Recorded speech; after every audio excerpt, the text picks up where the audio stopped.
मिठाइयों की लड़ाई और जीवन का सत्य। एक दिन मिठाइयों के बीच झगड़ा छिड़ गया। हर कोई खुद को सबसे खास और मीठा साबित करना चाहता था। रसगुल्ला अकड़ते हुए बोला, मैं सबसे मीठा हूँ, लोग मुझे बड़े चाव से खाते हैं। जलेबी तुरंत बीच में टपक पड़ी। अरे, मेरी मिठास का क्या मुकाबला। मुझसे तो मीठा रस लगातार टपकता रहता है। मैं सबसे अधिक पसंद की जाती हूँ। इमरती ने मुस्कुराते हुए चुटकी ली। जलेबी बहन, भले ही तुम रस में डूबी रहती हो, लेकिन मेरी मिठास का भी कोई जवाब नहीं। लड्डू अपनी बारी का इंतजार नहीं कर सका और गर्व से बोला, हटो सब, भगवान के हाथों में तो मैं ही रहता हूँ। गणेश जी को मेरा भोग लगाया जाता है, इसलिए मिष्ठानों में मेरी सबसे ऊंची जगह है। हलवा ने भी अपनी बात रखी। भगवान का भोग मुझसे ही पूरा होता है। हर शुभ अवसर पर मेरी ही जरूरत पड़ती है, इसलिए सबसे खास मैं हूँ। बात धीरे धीरे बहस में बदल गई। हर मिठाई खुद को सबसे बेहतरीन साबित करने में लगी थी। तभी एक कोने में रखी चीनी की बोरी ठहाका लगाते हुए बोली, अरे, झगड़ना बंद करो। तुम सबकी मिठास का असली कारण मैं हूँ। अगर मैं नहीं होती तो तुम में से कोई भी मीठा नहीं होता। बिना मेरे तुम सिर्फ आटा, मैदा, सूजी, बेसन और उड़द की दाल मात्र हो। मिठास तुम्हारी पहचान है और वह मिठास मैं हूँ। इसलिए अपनी अलग अलग पहचान पर मत लड़ो, असली पहचान को समझो। चीनी की बात सुनकर सब मिठाइयां चुप हो गईं।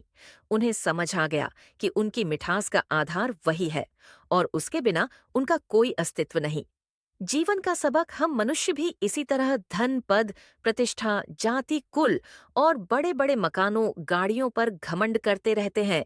कोई कहता है मैं सबसे अमीर हूं, तो कोई कहता है मेरा खानदान सबसे ऊंचा है। लेकिन हम यह भूल जाते हैं कि हम सबकी असली पहचान आत्मा है, जिसने हमें जीवित रखा है। जब तक आत्मा शरीर में है, तब तक जीवन का अस्तित्व है।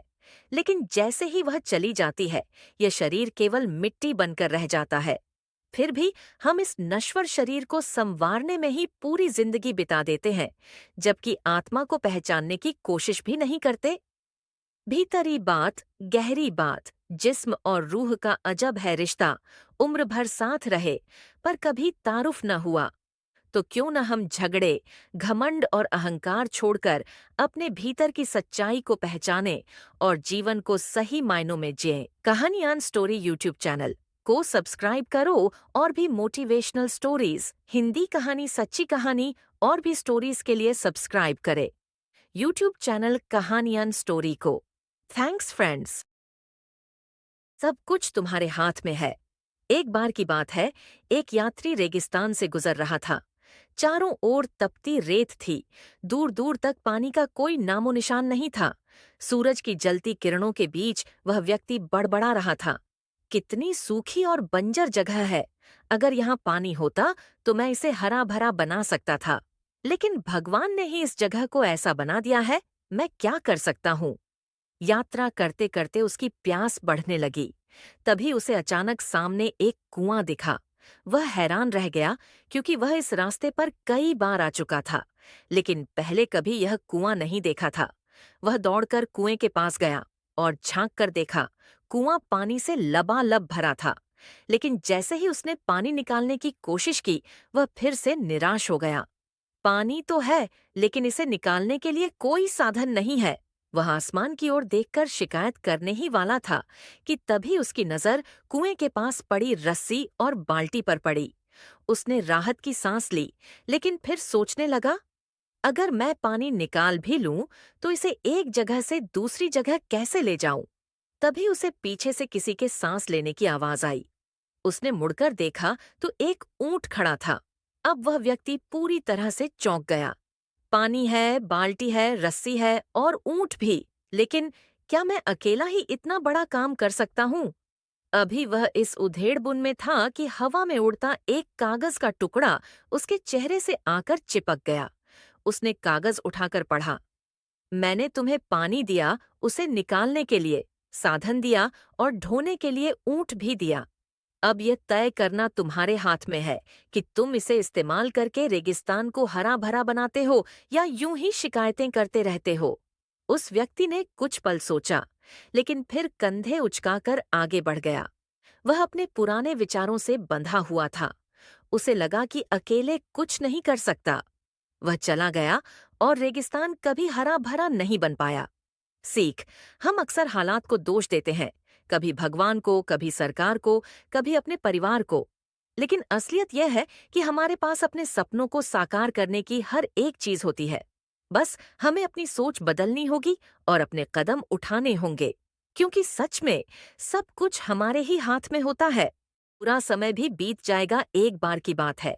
एक समृद्ध राज्य में प्रताप नाम का राजा राज करता था। वह बुद्धिमान, न्यायप्रिय और प्रजा के प्रति बहुत दयालु था। लेकिन जीवन में हर किसी को कभी न कभी कठिनाइयों का सामना करना पड़ता है, और राजा प्रताप के साथ भी ऐसा ही हुआ। संत का उपहार। एक दिन एक विद्वान संत राज्य में आए। राजा ने उनका भव्य स्वागत किया और अपने दरबार में आमंत्रित किया।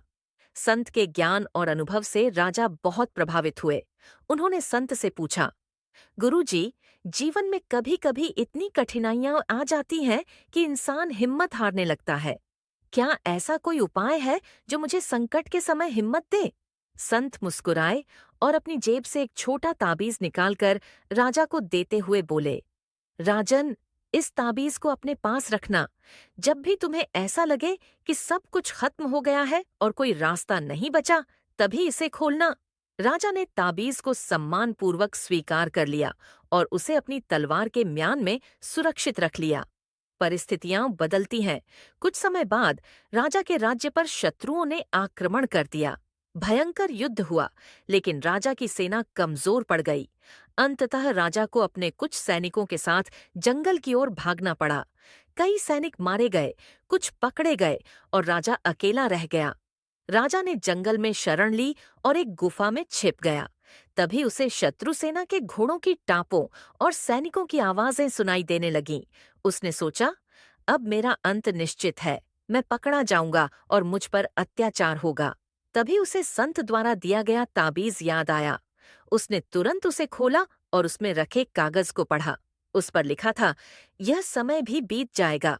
राजा ने इस संदेश को बार बार पढ़ा और अचानक उसे एक अजीब शांति महसूस हुई। उसने सोचा, अगर बुरा समय हमेशा नहीं रहता तो शायद यह भी बीत जाएगा। कुछ देर बाद सैनिकों की आवाजें आनी बंद हो गईं।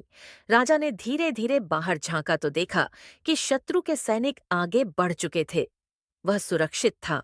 वापसी और विजय। राजा ने हिम्मत नहीं हारी। उसने अपने बचे हुए सैनिकों को इकट्ठा किया, नई रणनीति बनाई और कुछ महीनों बाद एक और युद्ध छेड़ा। इस बार वह पूरी तैयारी के साथ आया था। धीरे धीरे उसने अपनी सेना को पुनः संगठित किया और अपने राज्य को पुनः जीत लिया। अब वह पहले से अधिक शक्तिशाली और समझदार राजा बन चुका था। उसने संत के उपदेश को जीवन भर याद रखा। सीख 1, अच्छा या बुरा कोई भी समय स्थायी नहीं होता। 2, संघर्षों में धैर्य और संयम बनाए रखना ही सफलता की कुंजी है। 3, हर मुश्किल घड़ी हमें एक नया सबक सिखाती है और हमें मजबूत बनाती है। तो चाहे जीवन में कोई भी परिस्थिति आए, यह याद रखें, यह समय भी बीत जाएगा।